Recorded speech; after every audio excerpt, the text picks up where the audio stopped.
Youssef Murciano, secrétaire national de l'UEJF, nous a rejoint en studio. Bonjour. Bonjour.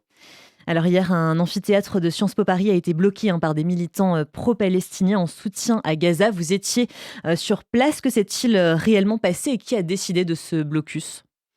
C'est 60 étudiants, 50 à 60 étudiants qui ont décidé de faire un blocus sauvage de l'amphithéâtre Boutmy, le grand amphithéâtre de Sciences Po, dans le bâtiment historique de Sciences Po. C'est un amphithéâtre historique, c'est un symbole qu'ils ont essayé de prendre. J'entends le symbole, voilà. Ils sont finalement sortis de l'amphithéâtre pour se retrouver dans la rue et se transformer en manifestation.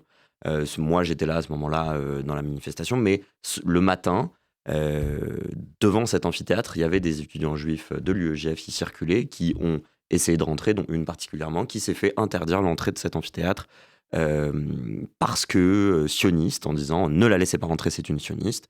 Nous, on n'est pas dupes. On voit très bien que quand on laisse pas rentrer un étudiant juif sans vraiment savoir pourquoi, etc., à part le seul fait de sa judaïté, de son judaïsme, forcément, c'est de l'antisémitisme.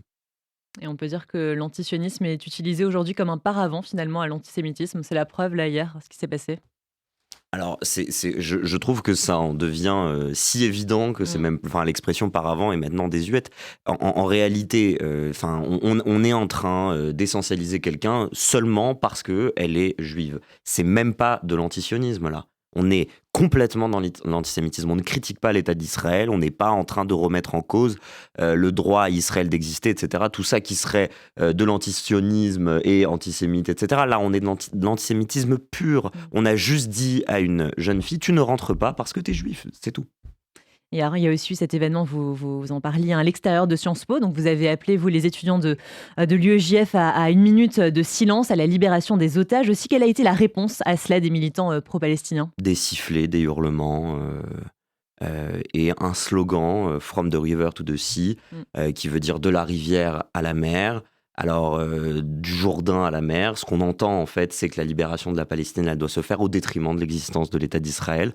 Quand on appelle à deux États et qu'on nous répond From the river to the sea, quand on nous répond il faut jeter les Juifs à la mer, en gros, hein, Mm, c'est ça mm, mm. qu'on dit, vu que ça nie toute possibilité d'avoir des Juifs sur place. C'est pas voilà, c'est pas un message de paix en fait qui était porté hier. C'était un message violent, un message haineux, un message totalitaire, un message qui n'a pas lieu d'être à l'université française et encore plus à Sciences Po. Et donc, les victimes israéliennes du 7 octobre, la libération des otages aussi, ce ne sont pas des sujets finalement pour les étudiants que vous aviez en face de vous hier. Il y a plus d'espace de dialogue par rapport à ça. Bah, c'est très curieux parce que voilà, dans cette mobilisation qui était tenue par des organisations qui sont des professionnels du blocage, qui veulent absolument faire ça, faire des blocus, mobiliser des gens autour d'une cause. Et là, ils ont choisi la cause palestinienne. Il n'y a pas de débat. Par contre, à côté, après la manifestation, après avoir tenté de parler à des manifestants, tenté de dire que on veut deux États et que c'est ça qu'ils veulent et qu'on veut manifester ensemble pour la paix, mais que eux, c'est pas ce qu'ils veulent, Mm. etc. Quand ils ont dispersé la manifestation, je me suis retrouvé avec un étudiant de Sciences Po égyptien à débattre pendant une demi-heure. Ça s'est plutôt bien passé. Il y avait un espace de débat. Ça veut dire c'est possible en réalité quand on n'est pas pourri par une sorte de mobilisation qui en fait est une mobilisation à côté parce que on n'est pas du tout en train de soutenir le peuple palestinien quand on interdit à une juive de rentrer dans un amphithéâtre ou quand on crie From the river to the sea de la rivière au Jourdain. Ça, c'est pas du soutien au peuple palestinien. Ça n'aide pas les Palestiniens qui sont civils. J'aimerais, l'UEJF aimerait, les étudiants juifs dans les universités aimeraient tous avoir en face dans l'université une mobilisation pro-palestinienne qui veut la paix, qui veut la vie enfin, de sauver la vie des Palestiniens qui sont sur place, des civils, etc., qu'on s'intéresse à eux, etc. Mais c'est pas ce qui se passe. Ce qui se passe, c'est une mobilisation haineuse et qui dérive très souvent en actes antisémites. La direction de Sciences Po a réagi en déplorant, je cite, les pratiques utilisées qui s'inscrivent délibérément hors du cadre fixé en matière d'engagement et de vie associative. Elle précise que des propos accusatoires ont été prononcés à l'encontre d'une association étudiante en particulier. Pourquoi l'établissement ne nomme-t-il pas les choses et ne parle-t-il pas clairement en fait d'antisémitisme d'après vous?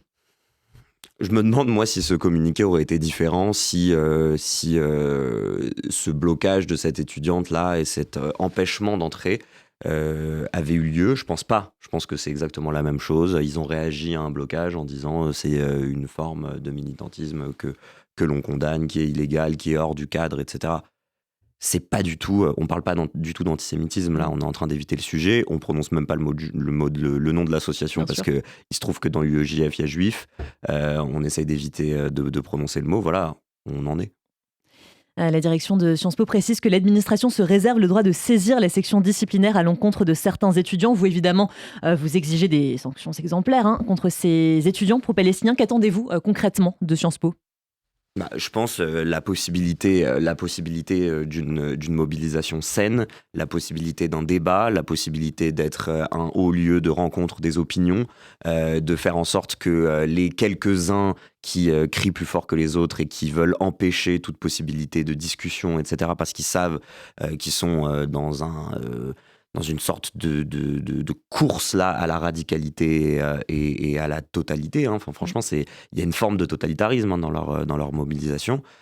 Voilà, c'est à eux que Sciences Po doit s'adresser. C'est ces pratiques-là qui doivent être écartées et les étudiants juifs pourront revenir à Sciences Po dans un état serein. Il se trouve que on est en pleine période de Parcoursup. Les étudiants, les élèves qui vont passer le bac sont devant leurs ordinateurs en train de choisir quelles universités ils vont fréquenter. En septembre, l'UEJF publie un sondage dans lequel on voyait qu'un étudiant juif sur trois avait choisi son orientation en fonction de l'antisémitisme et en fonction de la peur de l'antisémitisme. Avant même d'arriver à la fac, il y a des gens qui se disent, des étudiants juifs, des élèves juifs, qui se disent je ne peux pas aller dans telle fac, je ne peux pas aller dans telle fac. Moi, je pense qu'aujourd'hui, les étudiants juifs qui sont en train de faire leur choix n'ont pas très envie d'aller à Sciences Po, et ça, c'est déplorable. Et donc là, vous estimez que clairement les lieux de savoir, et en l'occurrence cette école des élites, entre guillemets, se transforment aujourd'hui en temple de haine et de révisionnisme, et que les démocraties aussi de fait sont clairement en danger. En fait, il y a une volonté, et la volonté, on la retrouve dans le slogan. Quand ils disent de la rivière à la mer, ils veulent un Proche-Orient qui soit libéré de tous les juifs. Ils veulent plus de juifs dans leur amphithéâtre quand ils se mobilisent. En fait, ils n'ont plus envie d'avoir des juifs à Sciences Po, c'est ça. Ils veulent un Sciences Po sans juifs, et c'est ça qui est dangereux. C'est la non-possibilité de voir qu'il y a une possibilité d'être autre, quoi. Et ça, ils l'acceptent pas, ils l'entendent pas. Ils veulent plus voir de juifs. Ils aimeraient bien qu'en fait personne leur casse les pieds et qu'ils puissent faire leurs manifestations tout le temps. Ils aimeraient bien que on n'aille pas devant eux pour crier que le Hamas est une organisation terroriste, que le Hamas est assassin. Ils aimeraient bien que personne leur dise quand on veut la paix, on veut deux peuples, pour deux États pour deux peuples. Ils aimeraient bien tout ça. Ils aimeraient bien qu'ils aient pas de juifs en face, quoi. Mm. Alors, la ministre de l'Enseignement supérieur, Sylvie Retailleau, s'est rendue hier à Sciences Po donc pour faire le point avec la direction. Elle dit que c'est intolérable et choquant d'y subir la moindre discrimination, la moindre incitation à la haine. En fait, finalement, comme souvent depuis le 7 octobre, les pouvoirs publics prennent ce genre d'incident au sérieux. Mais est-ce qu'il y a quelque chose qui change quand même au final? Depuis le 7 octobre, on sent en effet quelque chose qui est de l'ordre de une réponse politique et logique à une actualité de l'antisémitisme. Il y a eu une montée de l'antisémitisme tout de suite après le 7 octobre. Il se trouve que la réponse des pouvoirs publics, du gouvernement, des administrations, dans les universités, des présidents d'universités, ont été en effet exemplaires sur le papier, dans leurs communiqués, dans leurs condamnations, etc. Pour la plupart, il se trouve quand même que la mobilisation pro-palestinienne continue dans le temps. Maintenant, ça fait 5 mois que le 7 octobre est passé, qu'il y a une radicalisation de la mobilisation, que ce qu'on entend aujourd'hui est plus grave que ce qu'on entendait le 7 octobre.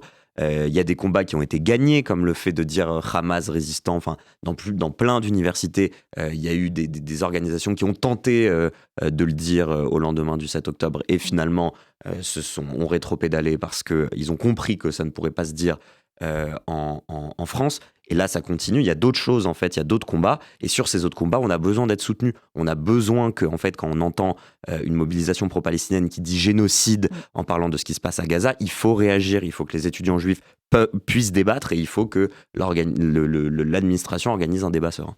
Merci beaucoup, Youssef Murciano, secrétaire national de l'UEJF, d'avoir été ce matin avec Merci. nous. Bonne journée.